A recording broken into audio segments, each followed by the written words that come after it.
Olá pessoal, então estamos de volta para falar agora da Eneida especificamente.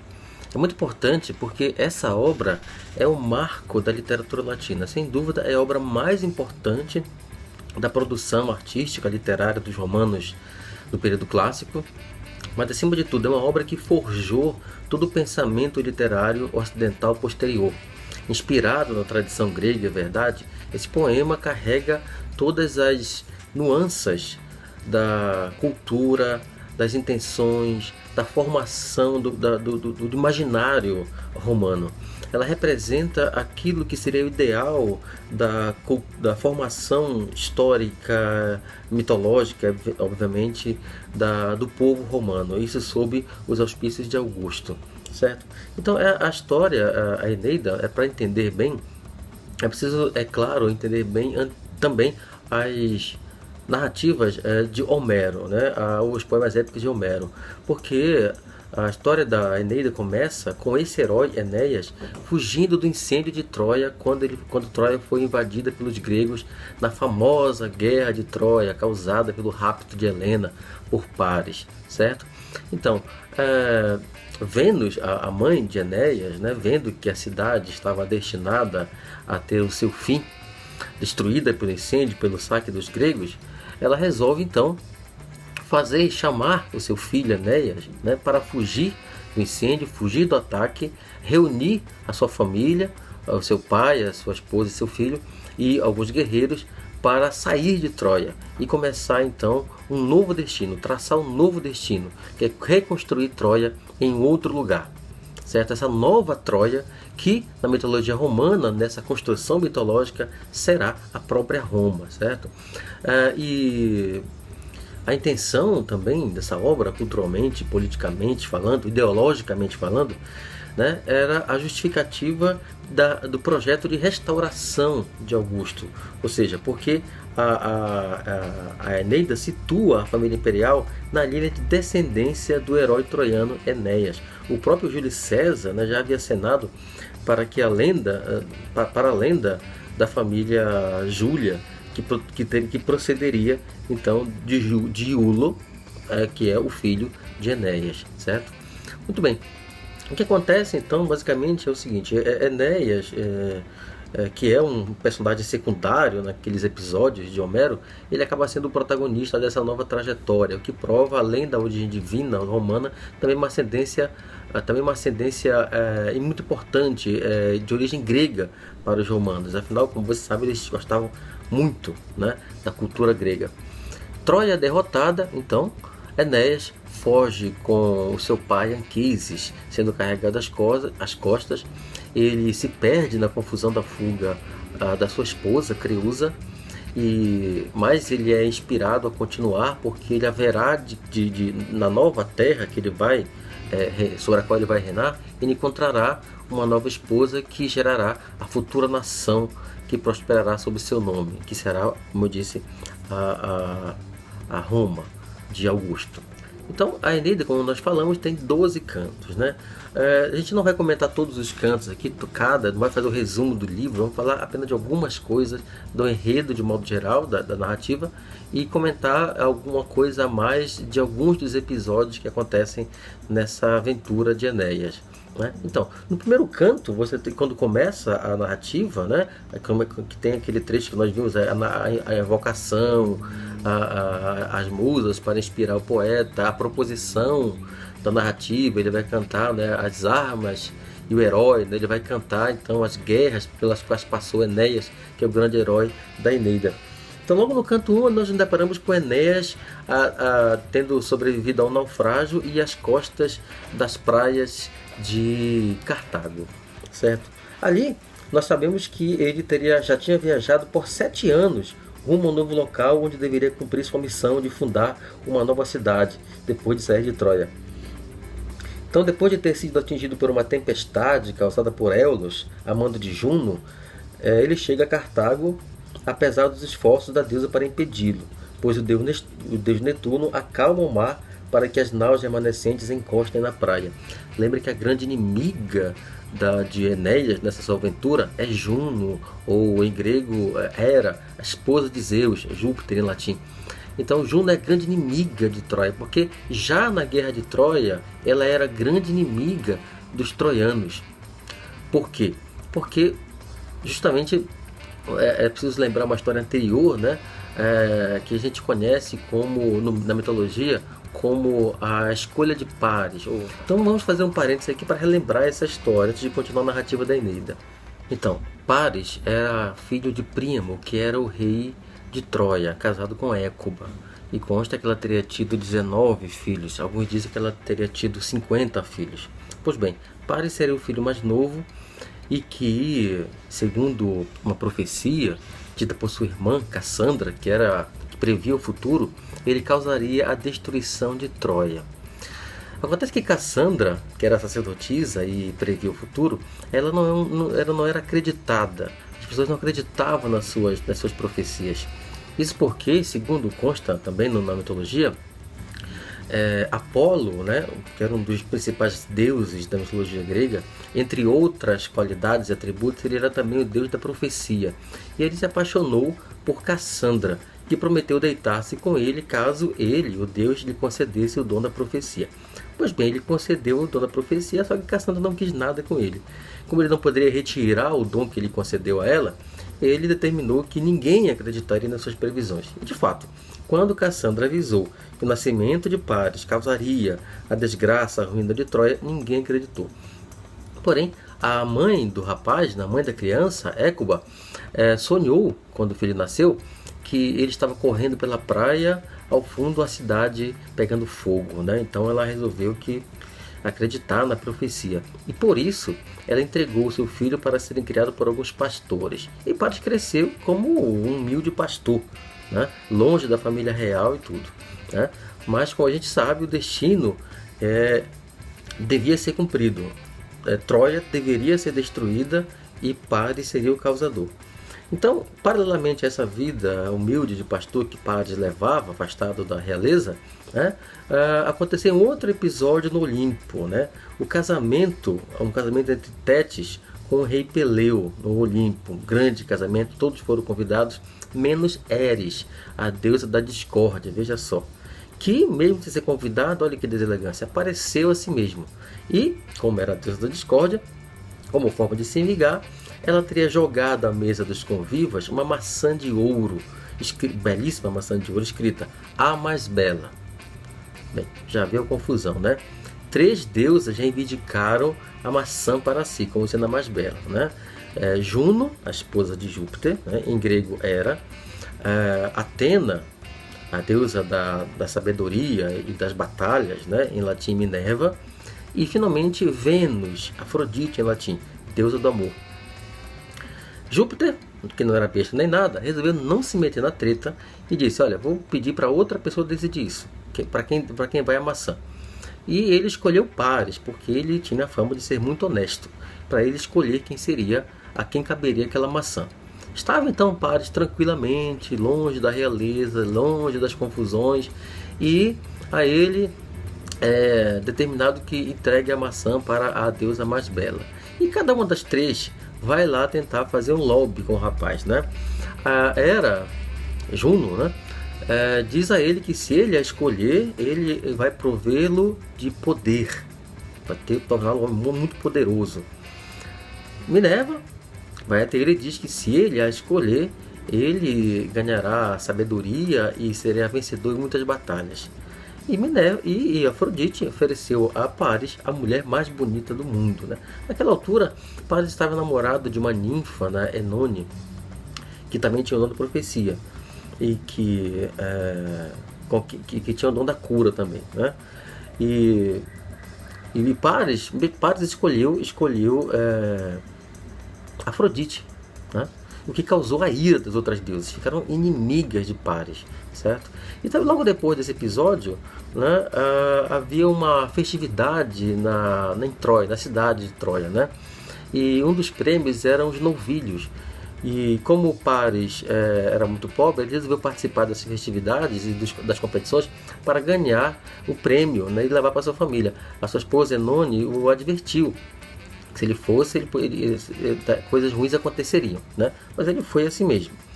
Lá ele venceu as várias batalhas, as competições, vencendo até seu irmão mais velho, sem saber que era seu irmão, Heitor, né? Mas o pai o reconheceu, veja só, né? O reconheceu e o abraçou de volta para a vida no palácio, né? Então o Paris volta, é reconhecido como o príncipe de Troia. Ele até volta para a fazenda que ele morava com Enone e a leva para o palácio, né? Mas logo depois o rei o manda junto com Heitor para uma missão diplomática em Esparta, onde morava o rei Menelau e sua esposa justamente Helena, né? É a oportunidade que Afrodite tem para pagar a sua promessa a Paris, né? Mais uma vez sua esposa Enone adverte que ele não deve ir porque isso causará uma grande desgraça. Ele vai assim mesmo. E lá, né, eles se namoram. Paris se apaixona por Helena e vice-versa, né? Há várias controvérsias em relação ao mito, se ele raptou contra a vontade, se ele forçou a relação, ou se o próprio Cupido, filho da deusa Vênus, os flechou para que eles se apaixonassem. O fato é que Helena fugiu com Paris para Troia, né, enfurecendo seu marido Menelau. Chegando a Troia, né, a pobre Enone é obrigada a voltar para onde eles moravam com o filho, e Paris se casou com Helena. Ou ficaram juntos, né? Mas enfim, isso revoltou, claro, terrivelmente Menelau, que apelou para uma antiga promessa, né? O mito ele vai se ligando, uma história vai se ligando a outra, é muita informação. Mas anteriormente, vários pretendentes queriam a mão de Helena, que se dizia que era até descendente direto de Pandora, a primeira mulher, né? Mulher criada. Então, mas muitos tentaram, mas somente Menelau venceu as competições e ficou com Helena. Os demais príncipes, reis gregos, juraram preservar a escolha de Helena e a união do casal, né? Quando Helena é raptada, Menelau apela para esse compromisso dos outros reis e reúne um exército poderoso para atacar Troia e recuperar sua esposa, né? Nesse exército estava o rei de Ítaca, que era Ulisses, estava Aquiles, o mais forte dos guerreiros gregos, né? Mais poderoso, e o irmão de Menelau, Agamenon, que era o general do exército dos gregos, né? Eles partiram então para Troia para reivindicar a recuperar a esposa de Menelau. Então veja, é interessante isso, né? Se você parar para pensar, é muito mais, não, entrega essa mulher e vamos negociar aqui, não vai ter guerra nem nada, né? Mas a questão é que isso tinha que acontecer. Era o mito que estava ali exercendo a sua função. O destino estava atuando. Não havia como lutar contra o destino, entende? Então, é claro que os historiadores não falam, não, entrega a Helena e não tem mais treta com ninguém aqui, vamos ficar na paz. Não. Foi respeitada a vontade do destino, né? Era o destino que Helena fosse morar com Paris em Troia, era o destino que os gregos se reunissem para tentar invadir Troia. Enfim, Troia resistiu quanto pôde, a guerra durou 10 anos, né? A narrativa dessa guerra inteira está espalhada em várias fontes, em várias histórias. Era uma espécie de rapsódias contadas aqui e ali, né? Os gregos conheciam bem essa história. Era uma história do imaginário comum grego, né? De todos os povos gregos da época, todo mundo conhecia. Algumas dessas histórias foram registradas, outras não. A que mais conhecemos é a da Ilíada, que conta uma pequena parte dessa guerra, que é a revolta de Aquiles contra Agamenon. É contada na Ilíada, mas a gente não vai falar disso agora, mas é um trecho da guerra, né? Que acaba com a luta entre Aquiles e Heitor, filho mais velho de Príamo, e a morte de Heitor, né? Na Odisseia, como nós sabemos, é a história de Ulisses, assim que termina a guerra, que ele parte de volta para chegar a Ítaca. Ele passa 10 anos navegando, muitas aventuras e desventuras, até chegar de volta à sua terra natal, né? Esse é o assunto da Odisseia. E desses episódios, né, Virgílio toma um herói troiano, que é Enéas, filho de Vênus, para ser o herói da sua narrativa.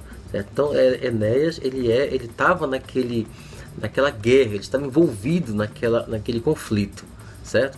Então é interessante porque enquanto o Ulisses está voltando para a sua terra, na narrativa da Odisseia, ao mesmo tempo, né, se você olhar para o tempo interno das narrativas, está Enéas voltando também, ou aliás, fugindo de Troia para fundar uma nova cidade. Né?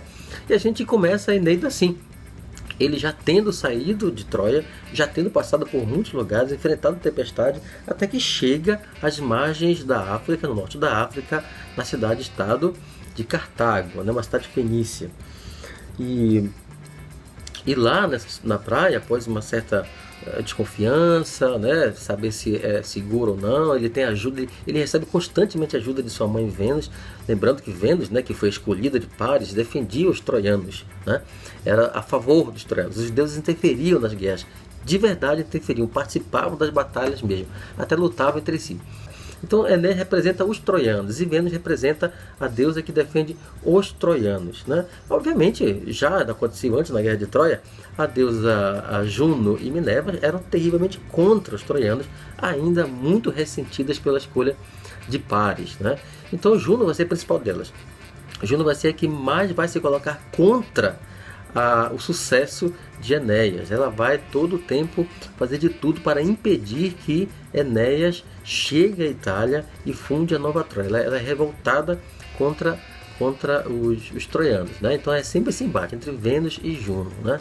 Mas enfim, Enéas aporta a Itália, a Cartago, isso logo no canto 1 da Eneida, e é recebido pela rainha Dido, que se apaixona terrivelmente por Enéas, graças a uma inspiração da deusa Vênus, que age por medo do ódio que Juno sente com a chegada de Enéas e os troianos em Cartago, cidade muito benquista pela deusa.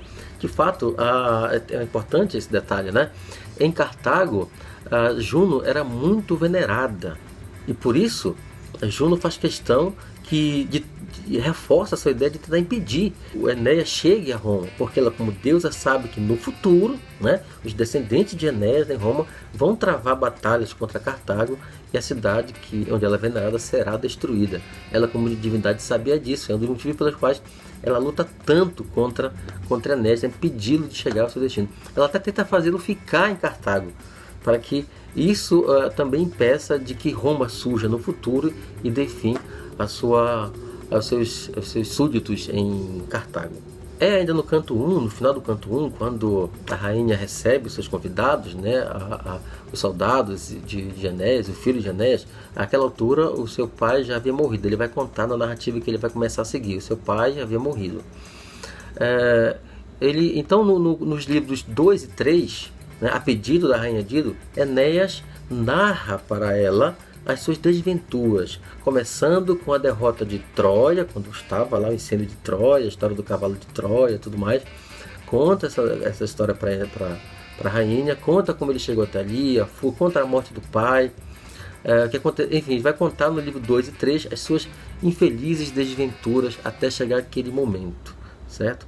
E aí no livro 4, o livro 4 é um do livro mais pungente da narrativa, da saga de Enéas, né? É a história da paixão de Dido.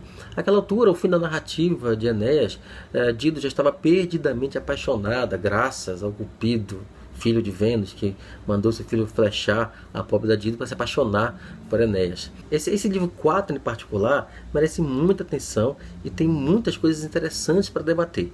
Então, infelizmente não é o caso agora, mas talvez em uma próxima aula a gente fale mais sobre esse canto 4. Mas resumidamente, Vênus, Dido, que não poderia se casar porque ela fez uma promessa, né, de não se casar, ela tinha pretendentes, inclusive, mas disse não a eles, porque ela permaneceu fiel à memória do seu falecido esposo, Siqueu.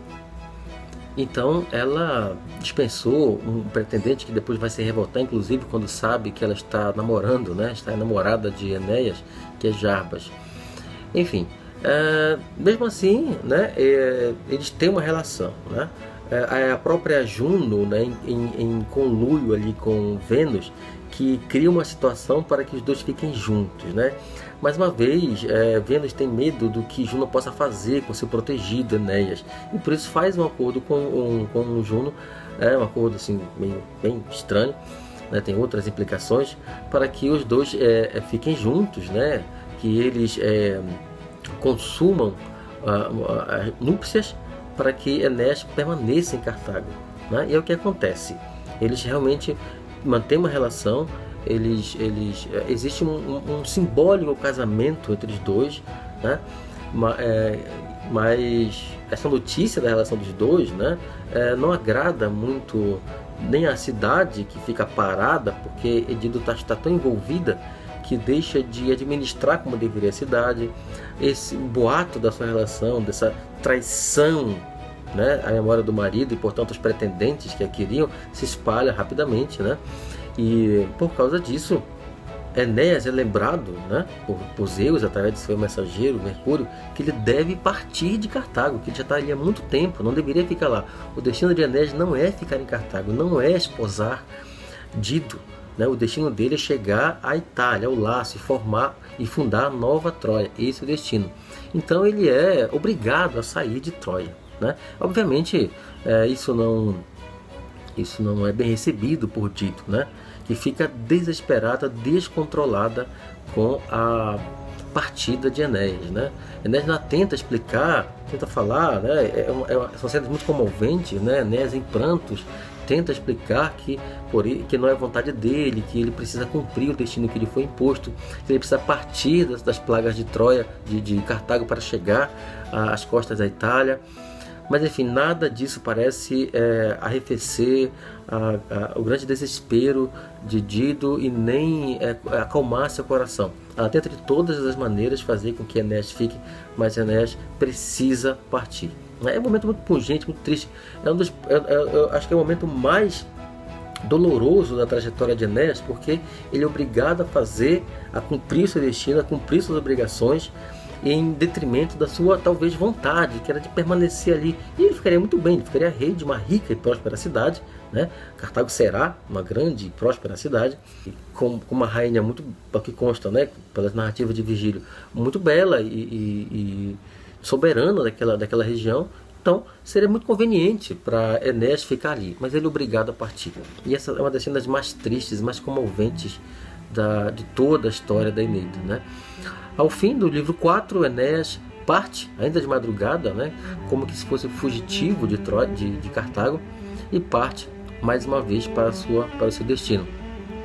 A cena tristíssima e muito pungente é quando Dido, ao ver se afastarem as naus que afastam seu amado, ela, desesperada, corroída pela dor, sem qualquer outra alternativa, sem qualquer esperança, se suicida.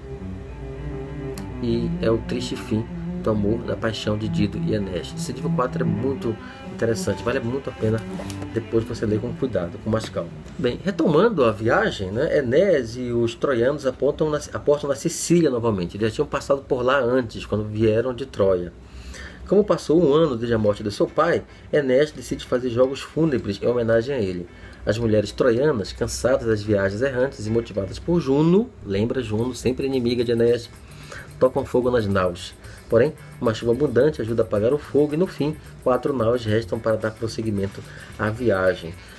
O principal tema desse canto 5 são esses jogos fúnebres, em homenagem a um ano de falecimento do pai de Enéas, Anquises. O canto 6 também é um canto interessantíssimo, que relata um acontecimento muito comum nas narrativas epopeias, que é a visita ao mundo dos mortos, para saber o presente, para saber o que acontecerá no futuro, né, no destino do herói. Então no canto 6 é narrada a entrada de Enéas no mundo dos mortos, para que ele encontre com o espírito de seu pai, para que ele o oriente no seu caminho dali por diante. Então ele está perto de Cumas e pede a uma sacerdotisa de Apolo que o ajude a descer ao mundo subterrâneo para entrar em contato com o pai e pedir conselhos sobre a viagem. Então ele fala com uma Sibila, uma sacerdotisa, e que aceita que eles desçam juntos ao mundo dos mortos. É muito interessante a maneira como o requisito que ele precisa encontrar para entrar, né? Porque ela fala que entrar no mundo dos mortos é fácil, sair é que é o problema, né? Então ela fala, né?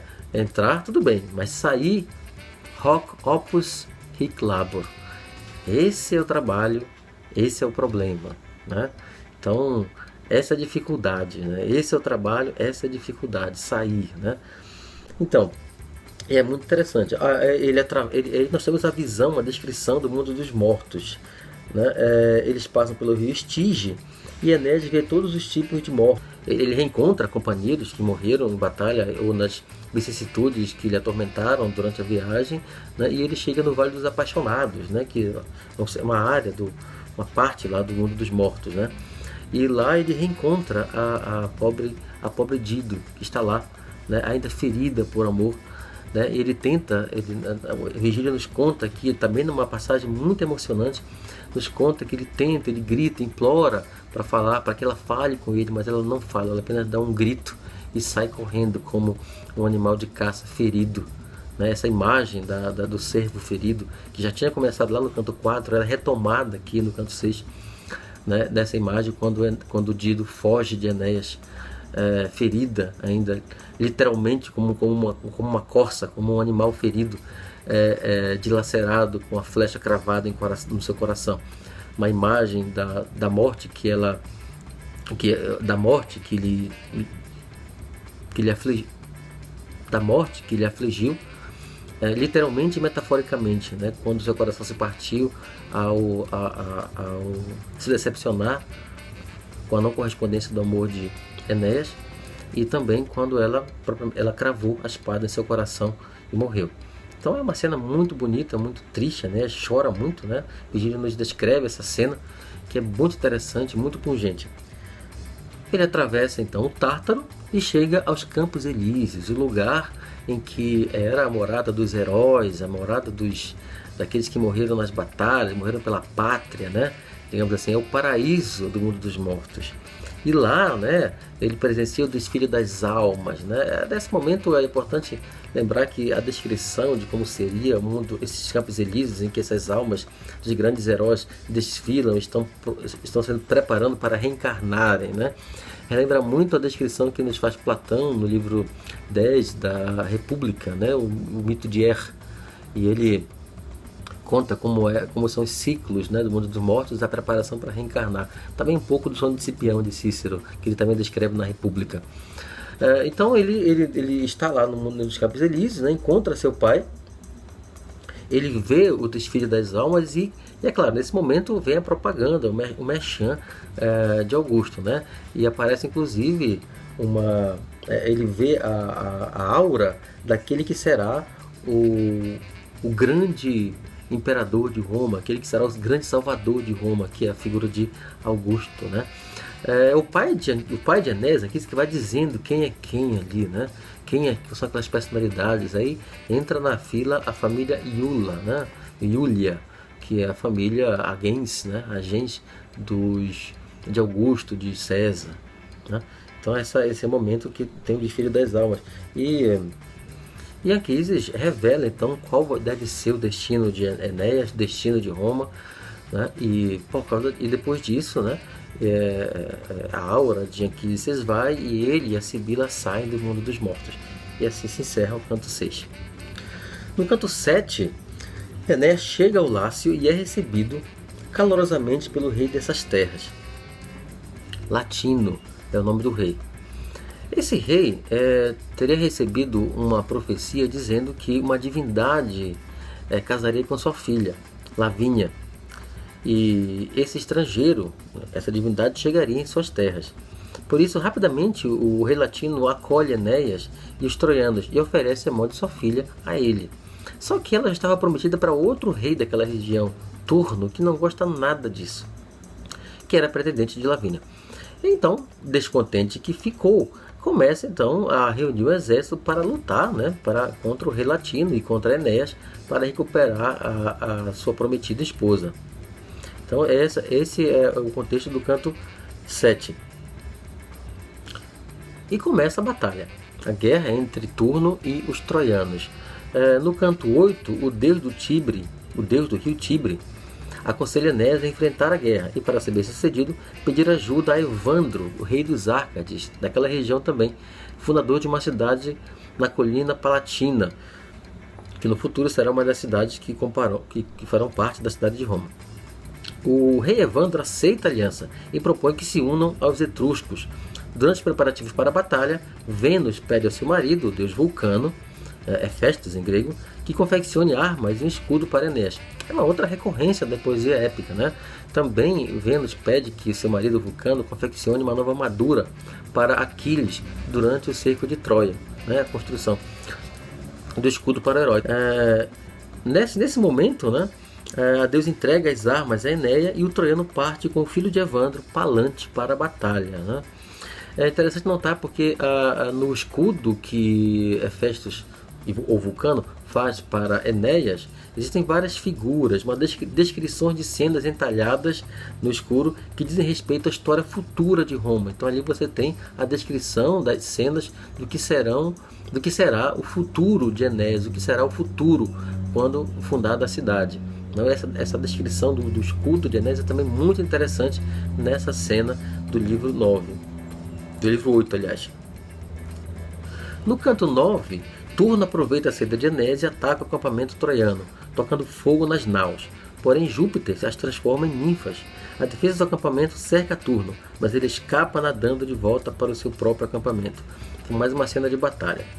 No canto 10, Enéas e Palante, que era filho do rei Evandro, né, retornam ao Lácio depois de firmarem aliança com o rei dos Etruscos, Tarquon, que vai junto com eles. Os deuses debatem sobre a situação do Olimpo. Outra cena recorrente da poesia épica, a Assembleia dos Deuses.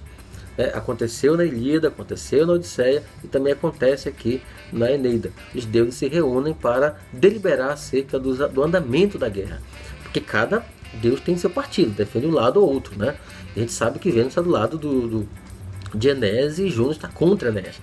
Mas cada deus, né, toma um partido. Turno ataca Enéas e seus aliados antes deles chegarem ao Lácio, né? E nesse combate, Turno mata Palante, né, o filho do rei Evandro.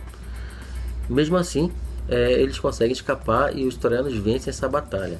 Mas um grande mal acontece, que vai ser determinante para o fim da guerra, a morte de Palante. Bom, no canto 9, Enéas lamenta a morte de Palante, mas celebra a vitória dos troianos. Graças a isso, uma trégua é proposta, e os líderes italianos debatem sobre a batalha. É sugerido então que seja definido uma luta entre Turno e Enéas, mano a mano, os dois. Enéas marcha com os troianos em direção à cidade e um novo combate liderado por Camila, guerreira abençoada pela deusa Diana e participante das linhas de guerra dos Rútulos, se inicia. Então, Camila, uma grande guerreira, está do lado contra Enéas.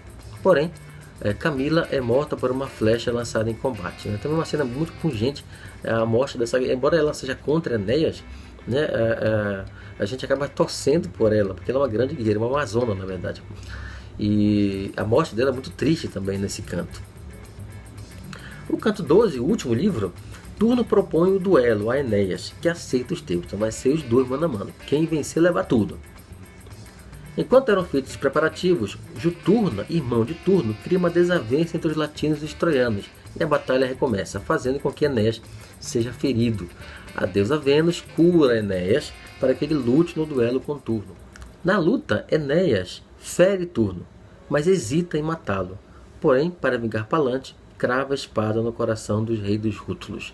É uma cena também muito triste, né, Nida? É o momento, a cena final do livro, desse canto 12 aqui, né?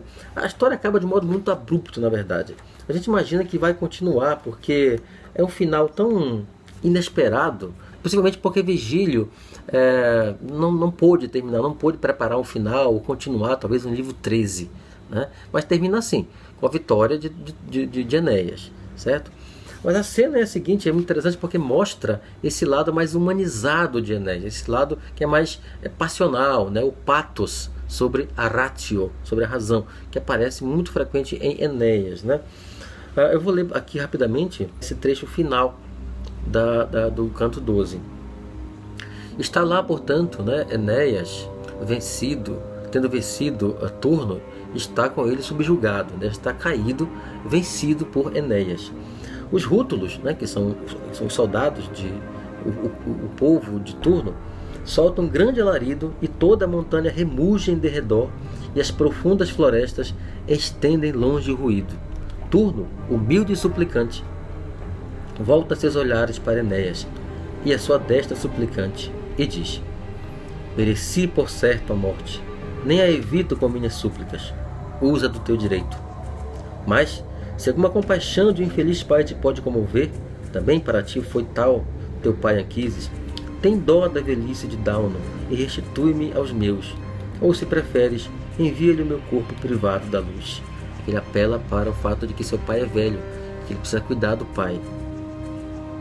Venceste, e os Ausônios viram-me vencido e estender para ti as mãos suplicantes. Lavínia é tua esposa.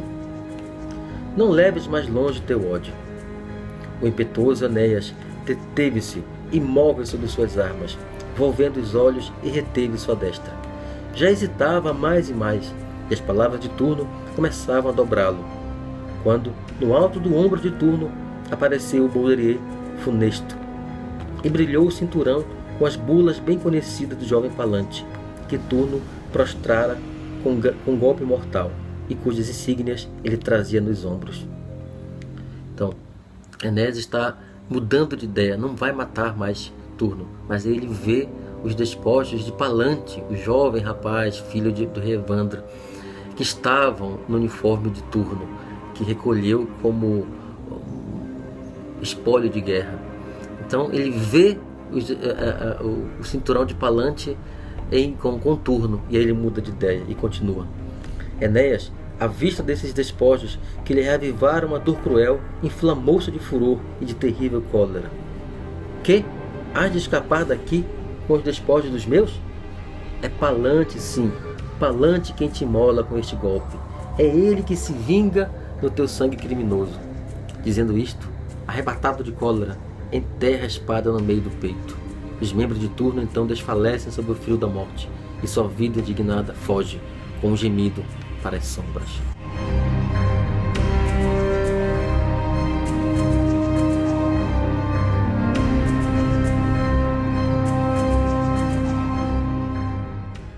E este é o fim da Eneida. Desculpa o spoiler, mas eu precisava falar. Termina assim, com a vitória muito abruptamente. Talvez Virgílio precisasse de mais tempo para continuar, mais algum detalhe, mas de todo modo a história está completa, e é muito interessante e muito comovente, porque mostra esse lado de Enéas. Ele não mata por simples vitória, por simples cumprimento de uma vitória, ou como um assassinato frio e cruel de um inimigo que já está vencido, está derrotado, subjugado. Então não seria digno de um herói, de uma divindade, de um símbolo como ele, matar um inimigo que já está subjugado. Mas então não é por isso que ele mata Turno, ele mata por causa do amigo. Então é por amizade, é por fidelidade, por honra aos seus amigos que ele mata Turno. E quando ele vê o cinturão, os espólios de Palante no uniforme de Turno, e isso é decisivo para que ele tome, portanto, a atitude de matar Turno. Então mostra esse lado mais humano de Enéas, esse lado que não é simplesmente assassinar, matar por matar, mas são outros motivos. Bom, Virgílio, com essa obra, quer celebrar a pátria com a dupla finalidade moralista e nacionalista, ou seja, as mesmas razões dos seus antepassados, como eu falei, E ele consegue nessa obra, de modo grandioso, recontar a narrativa, recontar as bases da formação mítica, heróica do grande povo que será, da grande nação que será Roma sob os auspícios de Augusto. Certo, gente? Então é isso. Teria muito mais coisas para falar. É um livro muito interessante, com muitas questões, Talvez a gente faça uma outra aula sobre isso, para comentar alguns desses cantos detalhadamente, Mas eu espero que tenha ficado claro, que tenha dado uma visão geral, que tenha preparado vocês para a leitura dessa grande obra. Tá certo? Então, é isso. Um abraço, gente.